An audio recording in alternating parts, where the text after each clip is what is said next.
Supreme court ने बड़ा फैसला सुनाया जिसने पूरे उत्तर प्रदेश में हलचल मचा दी है।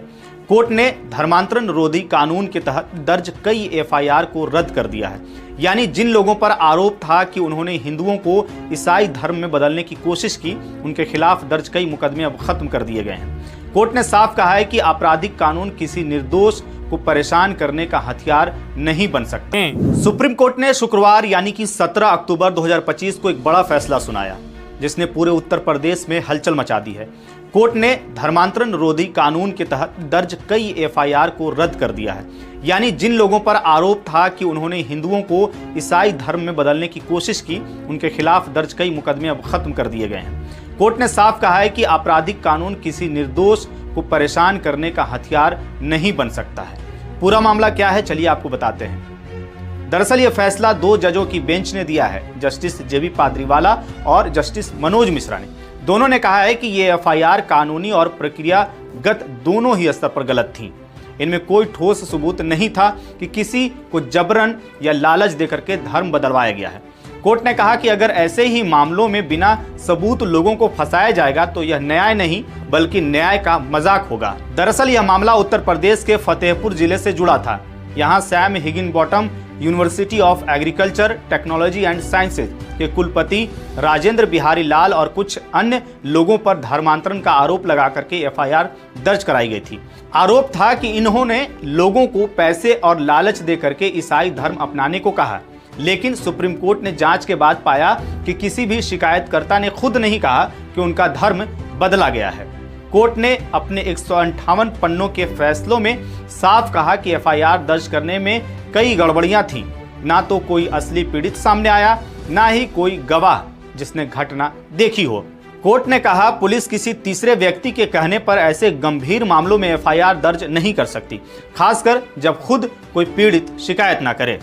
एक अहम बात यह भी रही कि कोर्ट ने यूपी सरकार के उस तर्क को खारिज कर दिया जिसमें कहा गया था कि सुप्रीम कोर्ट को सीधे एफआईआर रद्द करने का अधिकार नहीं है।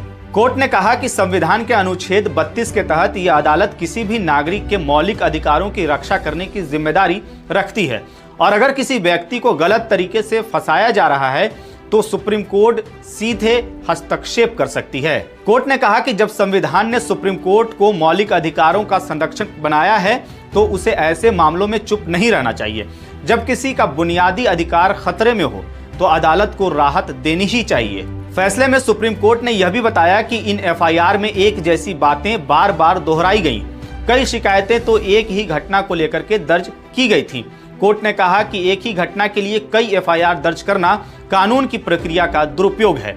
ऐसा करने से न सिर्फ जांच प्रक्रिया कमजोर होती है बल्कि आरोपियों को भी बार बार परेशान किया जाता है। आपको बता दें कि फतेहपुर के मामले में एफआईआर विश्व हिंदू परिषद के उपाध्यक्ष हिमांशु दीक्षित की शिकायत पर दर्ज हुई थी। इसमें कहा गया था कि 14 अप्रैल 2022 को इवेंजेलिकल चर्च ऑफ इंडिया में करीब 90 हिंदुओं को ईसाई धर्म में परिवर्तित किया गया। आरोप लगाया गया कि यह सब पैसे और नौकरी के लालच दे करके किया गया। पुलिस ने इस पर भारतीय दंड संहिता की धारा 307 हत्या का प्रयास, 504 जानबूझकर अपमान, 386 जबरन वसूली और धर्मांतरण विरोधी कानून के तहत मामला दर्ज किया। लेकिन सुप्रीम कोर्ट ने कहा कि जांच में यह बात साबित ही नहीं हुई कि किसी ने धर्म परिवर्तन किया। ना कोई पीड़ित सामने आया, ना कोई चश्मदीद गवाह। ऐसे में इतनी गंभीर धाराएं लगाना और लोगों को जेल भेजना न्याय के खिलाफ है।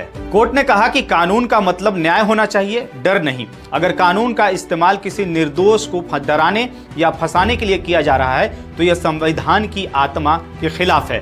फैसले में कोर्ट ने यह भी कहा कि धर्म परिवर्तन कानून विशेष कानून है, इसके लिए इसकी प्रक्रिया समान आपराधिक मामले जैसी नहीं होनी चाहिए। लेकिन इसका मतलब यह नहीं कि पुलिस अपनी मर्जी से किसी पर भी केस ठोक दे।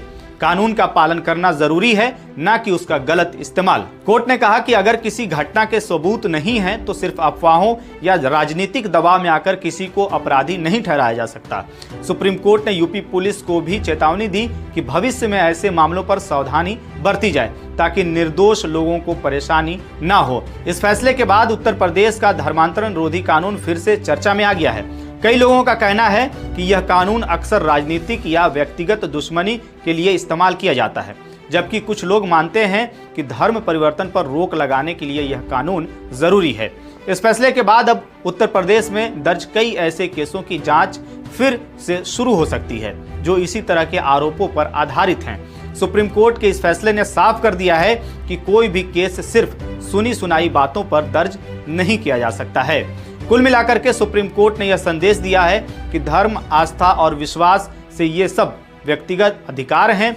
कोई व्यक्ति किस धर्म में विश्वास रखेगा यह उसका अपना निर्णय है, जब तक उसमें जबरदस्ती या धोखा शामिल ना हो।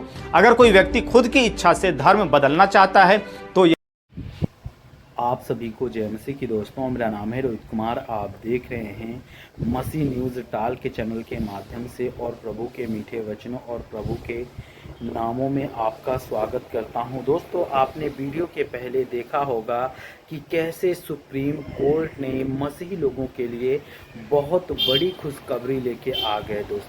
दोस्तों आज सुप्रीम कोर्ट ने मसीही लोगों को आज़ाद कर दिया, जो विरोधी लोगों के गाल में तमाचा मार दिया।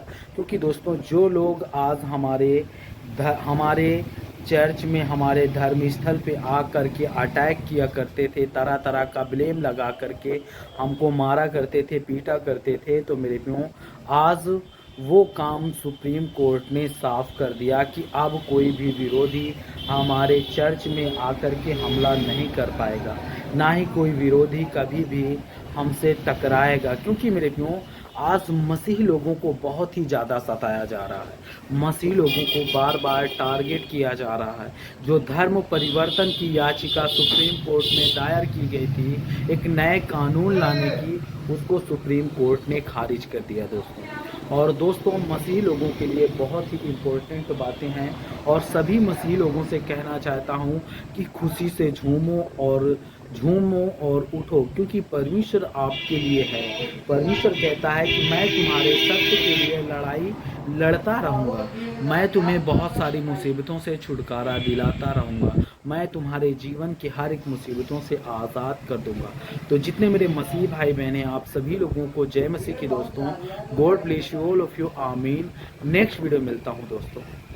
आज़ादी देगा, वो आपको हर एक मुसीबत से छुटकारा दिलाएगा, वो आपको हर एक प्रॉब्लम से बचाएगा। क्योंकि मेरे प्रियो, परमेश्वर का वचन कहता है कि जो भी व्यक्ति मेरे वचनों के तहत अपने जीवन को व्यतीत करता है तो प्रभु उसको आज़ादी देता है, प्रभु उसको हर एक मुसीबत से छुटकारा दिलाता है। क्योंकि मेरे प्रियो, प्रभु का वचन कहता है जब भी कोई व्यक्ति विश्वास से, आशा से और श्रद्धा से परमेश्वर को पुकारता है तो प्रभु उसको बहुत सारी समस्याओं से आज़ाद करता है, प्रभु उसको हर एक मुसीबत से छुटकारा दिलाता है। जितने मेरे मसीह भाई बहन, आप सभी लोगों से कहना चाहता हूँ, अगर वीडियो अच्छी लगे तो प्लीज़ चैनल को सब्सक्राइब करो और बेल आइकन को जरूर प्रेस करो। दोस्तों पहले वीडियो देखो, फिर मैं बात करता हूँ।